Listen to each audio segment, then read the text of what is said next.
8. talk show, na ktorej vás srdečne vítam. Budeme sa dneska rozprávať o podnikaní a o podnikavosti, tak prosím privítajte Ľudsku Paškovú.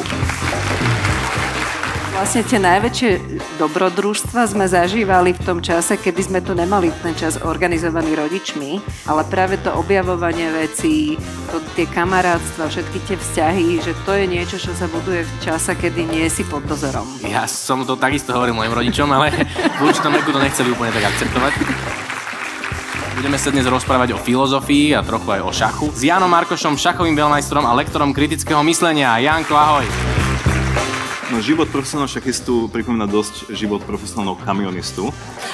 To znamená, že strašne veľa cestuješ, si stále niekde inde a... Ty si vraj začal hrať, keď si mal 6 rokov. Ja som teda robil hocičo, keď som mal 6 rokov, ale akože šachu toho veľa nebolo.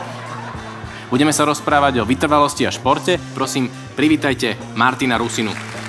Je šanca, že budeš aj teda majstrom Slovenska v maratóne s týmto časom? Minulý rok som bol tretí celkovo na Slovensku, takže je tam určite nejaká šanca. Počkaj, prvýkrát si šiel behať maratón súťažne a bol si tretí. Áno, ja... Námestovci. A budeme sa rozprávať aj o umení a prírode a myslím si, že každá z tých tém je dôležitá aj pre našu krajinu a každá z tých tém môže byť aj veľmi zaujímavá. Prosím, privítajte Jaroslava Bela Beliša. A zrazu som bol v inom svete.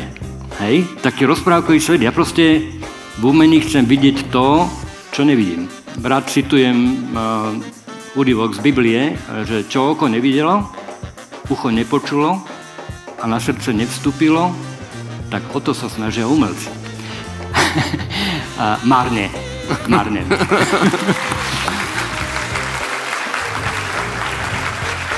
Vidíme sa v decembri, 7. decembra. Ďakujem vám veľmi pekne.